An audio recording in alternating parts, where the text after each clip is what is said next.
حاجي صاحب څه کاروبار کوې؟ موږ خو بس دا زمیندورا کوو اوس د ګلابدا کې لګیا یو خو فصلونه مو ساکل ډېر ژوبل دي کور مو وچ دی او هېڅ غه نه کي پاسه او زون نه کي که نه بیخي ښه ښکلې منطقه لرو ښه ښکلې مځکه مو د ښه ښکلې ځمکه لرو د څکمانۍ د سرای کلي اوسېدونکي یو خو بس هېڅ ساکل مو هغه پاسه نه ابزون نه کي او د توی نه پورې اریماکا یا به باران وي یا به توی راغلی وي نه او جلکې په بوخ کې سره مڼا شوه نه ورخطا شم نه یې بو درغورځوي نه یو سړی و ډېر ټینګ و بیا چې ښځه کله به زور ته بولې وه ورته ویلي چې ډاکټر کله نقصاف ته لیکلې وه ډاکټر ته یې په چال کې اشاره کړ ډاکټر صاحب یو یوړ کلوشر ته کیورې که میډه مې چې دی ډېر ټینګ دی وی زه غریب ملنګ په در کې دی ولاړ یم د غرور اس دی غورځېږي ظلم مه کړه وی که دې څومره هېرومه زما یاره ګوره نه رانه هېرېږي ظلم مه کړه وطن د زیړو ګلو باغ ده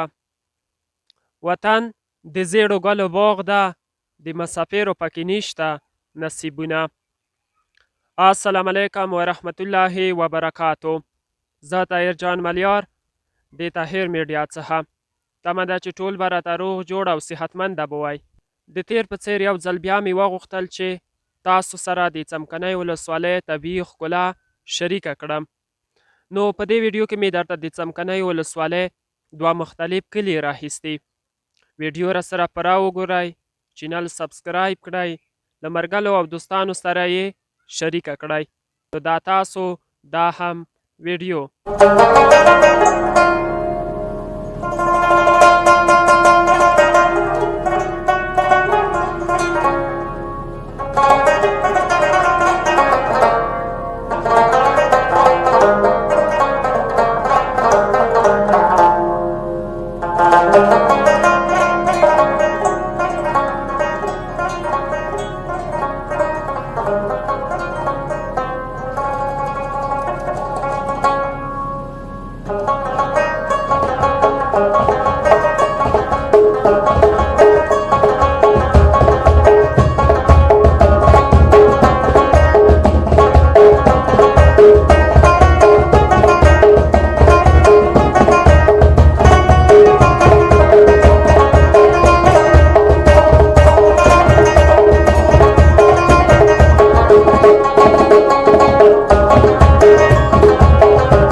السلام علیکم ورحمت الله وبرکاتو وعلیکم السلام ورحمت الله وبرکاتو خو څه ښه یې جوړ یې شکر الحمدلله حاجي صاحب ته څنګه یې صحت یې څنګه ده الحمدلله والا ښه خوشحال یو روغ چې تاسو خوشحال وئ روغ څنګه ګرځئ په د منطقې تر غلط شوئ حاجي صاحب شکر الحمدلله موږ هم ښه یو همداسې مو وغوښتل چې د څمکنۍ ولسوالۍ دغه شنې ساحې ښکلې منظرې خلکو ته وړاندې کړو یا ور وښیو حاجي صاحب که خپل ځان را وپېژنې زه ملک دین امیږم د سرای کلي اوسېدونکی یم حاجي صاحب څه کاروبار کوې؟ موږ خو بس دا زمیندورا کوو اوس د ګلابدا کې لګیا یو خو فصلونه مو ساکل ډېر ژوبل دي کور مو وچ دی او هېڅ غه نه کي پاسه او زون نه کي که نه بیخي ښه ښکلې منطقه لرو ښه ښکلې مځکه مو د ښه ښکلې ځمکه لرو د څکمانۍ د سرای کلي اوسېدونکي یو خو بس هېڅ ساکل مو هغه پاسه نه ابزون نه کي ډېر ژوبل دی نه علت یې څه ده دلته دغه اوبه کمه ده وچکلي ده که بل داسې ښه تخمونه چې نه لروئ والله چې صاحب تخمونه نه لرو اوبه پسې کمزوري ځکه کول وچ دی بندونه هم ژوبل دي ټول او بندونه دار بندونه لرو چې هغه ټوله لرګي بوجې موجې بس دا بلونه دا ورته کېږدو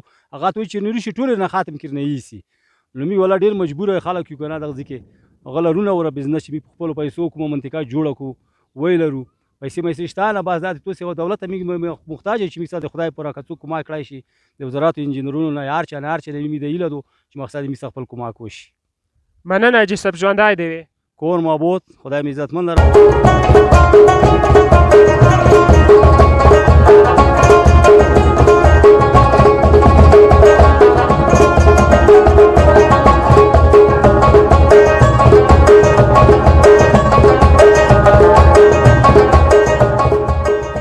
نو د سپینې خولې یاران دې ډېر دی شفتالو پانډو ته دې زه نیولی یمه او د توی نه پورې یارې ما کا یا به باران وي یا به توی راغلی وینه او جلکې په پوخ کې سره مڼا شوه نه ورخطا شم نه یې به در غورځوینه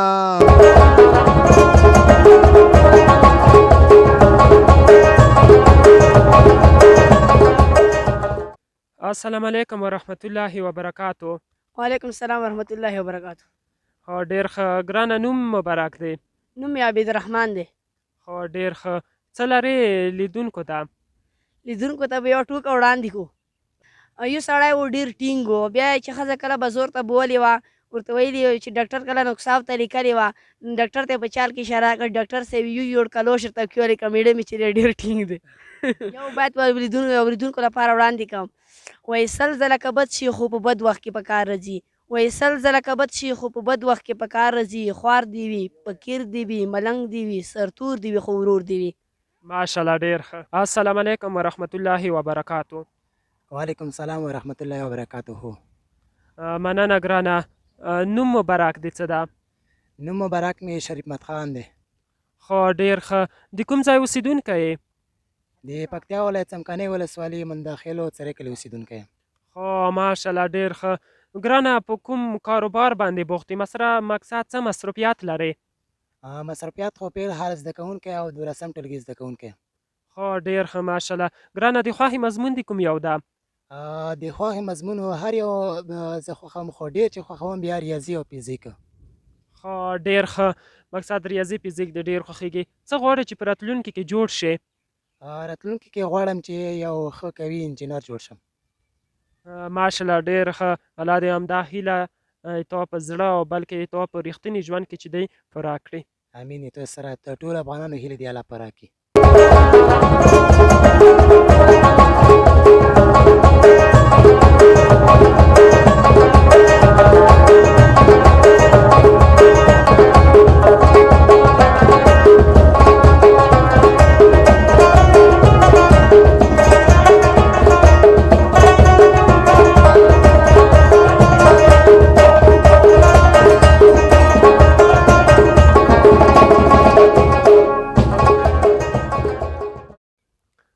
السلام علیکم ورحمت الله. وعلیکم السلام ورحمت الله وبرکاتو. مننه ګرانه. څنګه د صحت دی؟ شکر دی الله فضل دی. تاسو څنګه یې؟ شکر الله فضل د خیرات ده. که لیدونکو ته خپل ځان ور وپېژنې؟ زه جهاد ګل یم، جهاد ګل ځلان د ګلیري کلي د سلیمان خیل اوسېدونکی یم. نو په الحال دغلته ژوند کوو، دغه مو ځای دی. ډېر ښه. ګرانه که دا راته ووایې چې څه مصروفیات لرې؟ مصروفیات خو والا په الحال نشته، خو بس کول ګاډی ټکسي را سره دی، ځو راځو بس کابل ته شه، شهرناو ته شه، کلي ته شه، بس دا مصروفیات په الحال لرو. ډېر ښه. څومره وخت کېږي همدا کاروبار کوي؟ مثلا د موټر ډریوري څومره وخت کېږي چې کوې یې؟ یاره ډریوري خو چې په ښه وبات لیدلی یم ډریوري کوم. مخکې په دوبۍ کې ګاډی را سره او اوس دوبۍ نه مې ویزا کینسل کړې ده، همدغلته ټکسي را سره دی. تقریبا 4 کاله کېږي چې هغه کابل لین اوس چلوم. ډېر ښه. د ژوند تر ټولو لویه هیله او ارمان دې څه شی ده؟ ژوند تر ټولو هیله ارمان مې دا دی چې د منطقه افغانستان د غریبۍ د غربت دا ختم شي. امنیت خو شته دی، خو چې د غریبۍ منځه لوړ شي، خلک خوشحاله وي، په خپل ملک کې بل ملک ته په کچاکي لارو لاړ نه شي، مرګ ته ځانونه ونه سپري. بس دا مې ارمان دی چې په خپل وطن په خپله منطقه کې خوشحاله. غزلې خو ډېرې دي، خو ما یو غزل دی چې هغه مې په اولو وختو کې اول غزل مې و چې ما لیکلی و، نو تاسو ته او اورېدونکو ته به هغه ډالۍ کړم. مهرباني. غزل دی وایي چې ګوره دا وخت خو تېرېږي ظلم مه کړه، ځوانۍ زور به دې کمیږي ظلم مه کړه. وایي زه غریب ملنګ په در کې دې ولاړ یم، د غرور اس دې غورځېږي ظلم مه کړه. وایي که دې څومره هېرومه زما یاره، ګوره نه رانه هېرېږي ظلم مه کړه. جهادیار که په وطن شعرونه لیکم، په هر شعر کې را یادېږي ظلم مه کړه.